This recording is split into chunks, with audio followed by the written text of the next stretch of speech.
Well, those were some top stories we're tracking for you at this time. But let's turn attention to the conversation today. President Bola Tinubu has unveiled an ambitious economic agenda with a targeted growth rate of 3.76% for the year 2024. Well, this announcement comes hand in hand with the presentation of an appropriation bill totaling a staggering 27.5 trillion naira, signaling a clear intent to bolster Nigeria's economic resilience and pave the way for sustained development. However, the budget also faces challenges including high debt service cost and the need to balance the impact of double-digit inflation to achieve targeted growth. But how easy a walk is this target?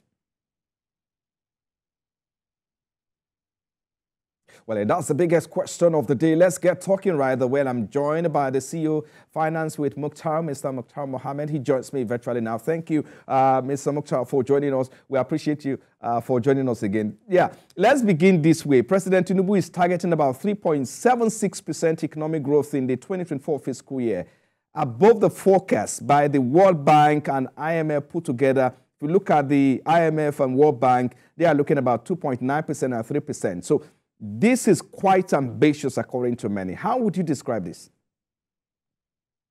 Thank you, Frank, for having me. You said the word ambitious, very, very ambitious, and there's no crime in being ambitious. And I think the president is so ambitious with his first budget presentation to the National Assembly and to Nigeria in general. This budget is so ambitious, like you pointed out again, the GDP growth. Even if the world is looking at a lower GDP, Africa is looking at a lower GDP, World Bank looking at a lower GDP. Even this, just moments ago, African Development Bank has even brought down the GDP of African countries. So then you know that it's very ambitious. But again, I think it's not that it's not achievable, but it will take a lot of restructuring. It will take a lot of microeconomic stability. It will take a lot of both physical and monetary policy to even do to 3%, because currently now GDP is very low. So President Tinubu is almost targeting almost 100%, more than 100% turn in the GDP. So that's why a lot of us say it's a very ambitious budget. And like you've rightly inferred, the set target is not where the work is. The work is in the real workings of this target, isn't it? But let's look at what will be required to drive this growth for 2024. What area of priorities do you see opportunities to drive this growth? I think the president have even highlighted this area of opportunities. I mean, he looks at drive this opportunity, look at security, look at critical infrastructure. So the critical infrastructure, I'm waiting from the briefing from the Honorable Minister of Budget and Planning to tell us really what these critical infrastructures are. Because President Tinubu has come with a new slogan, critical infrastructure. So we need to know how critical, because Nigeria is about in need of critical infrastructure in every area of this country. So definitely let me hear what those critical infrastructure are. But if you ask me, what are the critical infrastructure Nigeria needs? We need power, we need transportation, and then we need healthcare.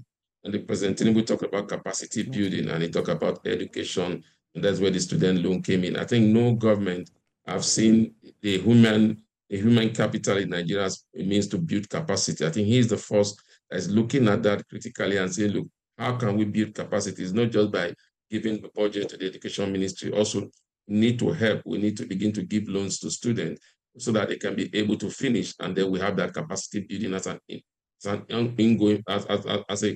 a going process. Because the challenge is, if you open up your economy, you allow a lot of people come in, and you don't have the capacity to take advantage of it, then you leave your economy in the hands of foreign investors, and that does not augur well for any economy, because when there is a shaking, foreign investors want to leave your country immediately because they have no stake in it. So when you build capacity for your people, your people will begin to take opportunities of those investments that the foreign investors are trying to relinquish and go back to their country. That's what is happening in the oil sector. A lot of foreign companies are selling their asset to Nigerian companies, which is good. So for me, that is one area he has done well. So if you ask me, I've just said security. Security is ongoing. I'm excited that President Tinubu was so excited, was so optimistic, 1.78 million barrel per day. I mean, that is, we know where we're coming from, about 900,000 at a point. We could not even do 1 million barrel. Now he's saying 1.78, and that also have improved our revenue status. I think for me, that shows that the security in terms of oil theft is being dealt with and being brought down to the minimum level. Then again, he talked about rejigging the entirety of the Nigerian security network. And in this, he's not talking just about the hardware. I mean, all I think it's going to involve a lot of risk strategy in terms of human capital. The hardwares will still be there, like the weaponry, they will still be there.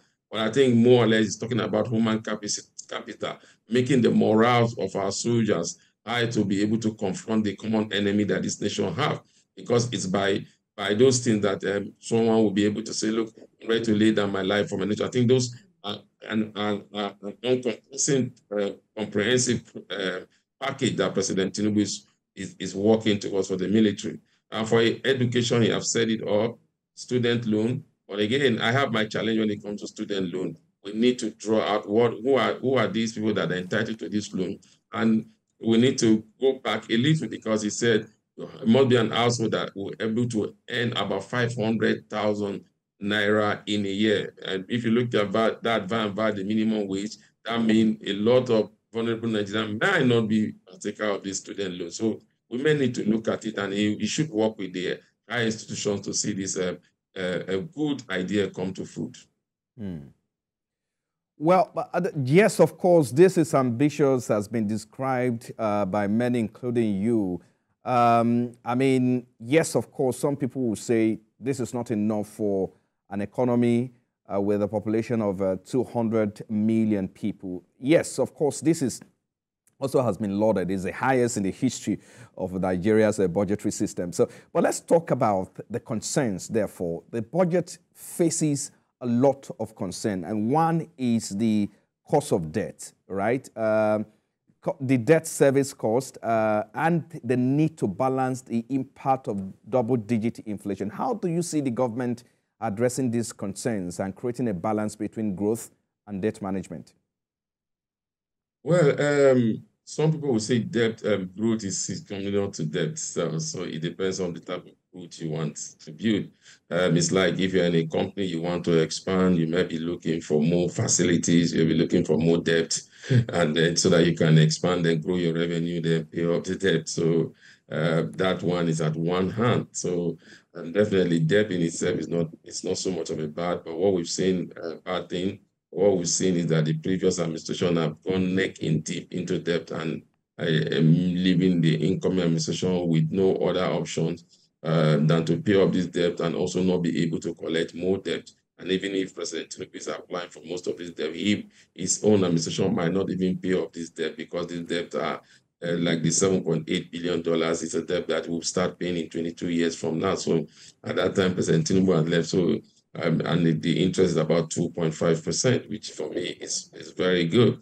Now, when you look at currently, Frank, before President Tinubu came to power, our debt to budget is about almost 80% that we pay. At the point we're paying almost 92% on debt servicing. That's why the administration of the President Buhari had to go cap in hand to get to borrow more money. But now, with what we have now, I think 45% is not too bad because again, if you say, oh, both for recurrent expenditure and capital expenditure, we have just 55%. But from where we are coming from to where we are now, I don't think it's a bad issue. Now, in dealing with inflation, the president has made it clear that he would tackle the core challenges that have brought up inflation, cost of doing business. He said he would tackle that.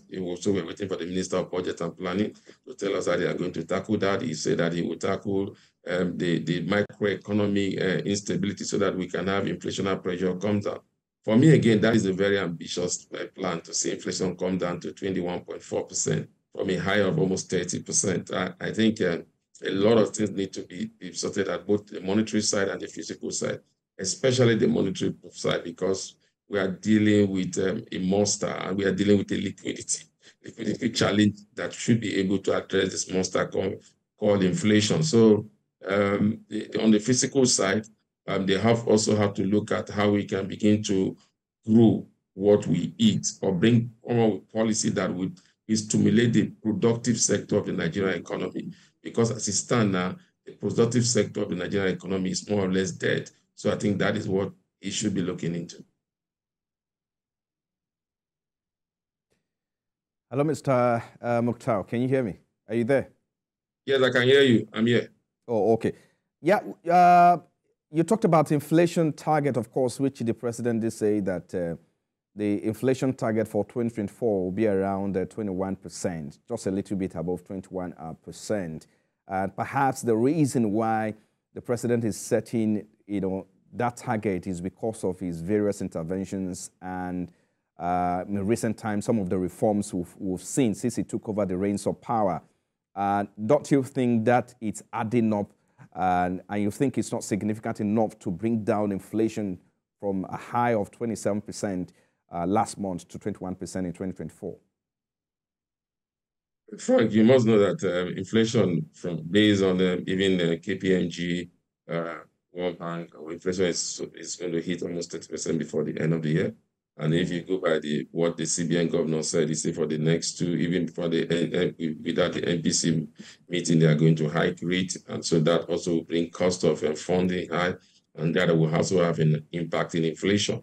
So, like I said, the only way he could bring down this inflation, it's very ambitious, because the only way you have to bring down those inflation is to make sure that we look at the cost of doing business in Nigeria, the cost of business, because we are talking about a sector that, an economy that is driven power. Power is almost non-existent. Most of these highly manufacturing companies will have to sort for their own power plant, their own stuff. So definitely that does not also help. That does not help in bringing down these inflationary challenges that we are going to have. And then when you look at how the interventions, most of these interventions are not intervention that you will begin to see the results immediately. These are interventions that result will come, but definitely not immediate results that we'll begin to see, because those interventions have to do with data, have to do with getting the right, getting the processes right, the structure right, and who are these people that you're intervening, because you can't be throwing money at a problem and think that will bring the solution. So those key interventions, I said, they will look at the agricultural sector. For me, the critical sector of intervention has to be in this area of infrastructure. And once you get the infrastructure right, you get power right, you get transportation right, you get security right, then we begin to have cheap food from the northeast, because then with security, the farmers will be able to go to their farms, then bring those goods to Lagos. With good transport network, those goods will not encounter any challenges of cars broken down, then fixing it. All those things add to the inflation, the cost of living, and in turn add to inflation. So, and again, he has done what he ought to do in the terms of minimum wage for the Nigerian workers. But again, they still say that is not enough. And so how much can you beat inflation? How much can you create macroeconomic stability? Okay. It's in the area of job creation. And he has said that he's going to deal with that too. All right. Let's quickly look at a few issues before I let you go. Let's talk about the role of the state and local government. We understand that the state gets allocations from the federal government. So where does the state and local government come in this, drive? 3.76%. The state, have to have a kind of role to play in this target, isn't it? Definitely. Frank, the challenge we have in Nigeria is that we concentrate more on the federal. Nobody tends to look at the state government, and that has really made them to do a lot of things. If you look, since President Tinubu came to power, the states and local government have received more funding because there's no more the issue of subsidy payment.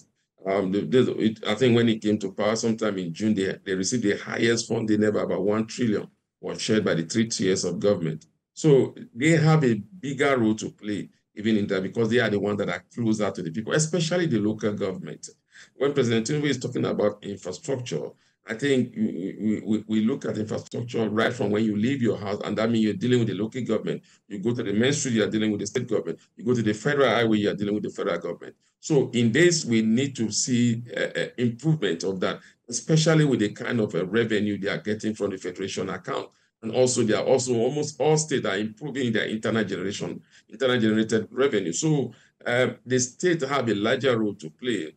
And that's why the president, remember, he said he's going to set up a critical infrastructure, like a board that will make sure deal with critical area of infrastructural development, whether state, whether local government, whether federal. But he has to work hand in hand with them. I think there's a deduction that is planning for every federal allocation that will be key into key infrastructure on each state, and they will identify this infrastructure, and then they'll begin to deal, which I think is a fantastic thing he's trying to do. But like you know, sometimes because of politics, it could be a major challenge. But the states and the local government have a higher role to play to make sure that the president target in the area of GDP is met, because the people are closer to the local government and to the state government than they are to the federal government. Mm. Okay, just before I allow you to go, I want us to talk about the outlook for 2023 and 2024, the first quarter of 2024. Yes, with regards to the economic growth target of the federal government, which states that it's planning to achieve about 3.76% in the 2024 fiscal year. So let's have your outlook. Yes, we do know in the second half, the economy grew like by 2.31%. The second half, it grew up and reviewed up by 2.51%, even though we had, it is below the previous year. If you compare it, what we have in 2022, about 3%. So talk to us about the outlook for, can Nigeria hit this target in 2024? I think it's possible, but we need to put in the structure, and we need to put in the work, and we need to think out of the box. Let me tell you about this budget. Some things I like about this budget that makes it positive. The exchange rate, 750, which I think that's the right exchange rate for the naira to the dollar. Reduction in terms of reduction in the deficit of the budget from a budget of 11 trillion deficit to 9 trillion. That is huge. We're talking about 3 trillion. That is very huge. Oil production of also moved from almost from 900,000 to about 1.76 million barrels per day. That is huge. You can imagine widening the tax bracket, and he said the tax bracket is not going to come with taxing the already taxed, but he said widening the tax bracket with tax reform for smaller businesses and for even bigger businesses. This is what we've been clamoring for. Also, you need to look at the borrowing. Most of the borrowing will not be done. External borrowing is low, to about 33%, and the internal local borrowing is about 60-something%. And what that means is that we might begin to attract foreign direct investors and portfolio investors because of our fixed income market. We give you higher yield. So when you look at all this on papers, like I said, Frank, wonderful proposal, wonderful budget. But the problem with Nigeria has always been in implementation. And when there is an external shock, because whether you like it or not, our main source of revenue, where we are sure we have revenue, still remain the oil sector.